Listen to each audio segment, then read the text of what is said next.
박범계 법무부 장관이 한명숙 전 국무총리 사건을 둘러싼 모해 위증 의혹에 대해서 무혐의 처분하기로 한 대검 부장회의 결론을 사실상 받아들였습니다. 하지만 회의 절차에는 문제가 있었다고 지적했는데요. 대검에 나가 있는 취재기자 연결해 보겠습니다. 김수강 기자. 네, 박범계 법무부 장관이 지난주 금요일 열린 대검 부장회의 결론에 대한 입장을 내놨습니다. 다만 박 장관은 입장문에서 대검의 무혐의 판단을 수용하는지 여부에 대해선 명확히 밝히지 않았는데요. 하지만 이 사건 공소시효가 오늘 자정까지인데다 박 장관이 따로 재수사 지시를 내리지 않은 만큼 사실상의 수용으로 받아들여지고 있습니다. 박 장관은 대검 부장회의 절차가 공정하게 진행됐는지 의문이라며 문제를 제기했습니다.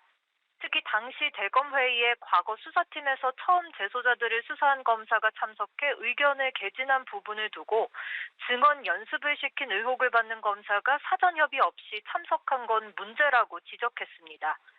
또 비공개로 진행된 회의 내용이 언론에 유출된 점도 문제 삼으며 검찰이 스스로 신뢰를 무너뜨리는 일이라고 말했습니다.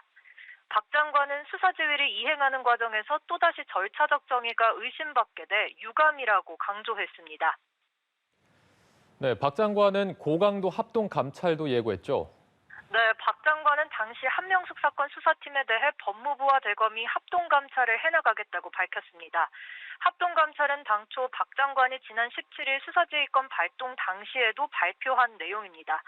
법무부와 대검은 2010년과 2011년 한명숙 전 국무총리 사건의 수사 및 재판 과정 전반 등을 들여다보며 검찰의 부적절한 수사 관행을 들여다본다는 방침입니다.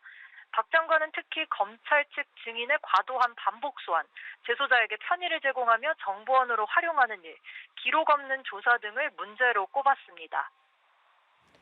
네, 대검은 따로 발표한 입장이 있습니까? 네, 대검은 박 장관의 발표 후 합동감찰에 적극 협력하겠다는 입장을 내놨습니다. 검찰 직접 수사에 있어 잘못된 수사 관행에 대한 지적에 공감한다고도 밝혔는데요. 다만 박 장관이 앞서 대검 부장회의에 당시 수사팀 검사의 참석을 지적한 데에 대해선 위원회의 결정 사항에 따른 것이었고 위증교사 의혹에 대한 변명을 듣기 위해서가 아니었다고 선을 그었습니다. 또 법무부가 요청하는 경우 절차적 정의 준수 여부와 관련해 녹취록 전체 또는 일부를 제출하겠다고도 덧붙였습니다. 그러면서 회의 논의 과정과 결론이 특정 언론에 보도되거나 SNS 등을 통해 외부로 알려진 점에 대해선 대검도 유감을 표한다고 밝혔습니다. 지금까지 대검에서 전해드렸습니다.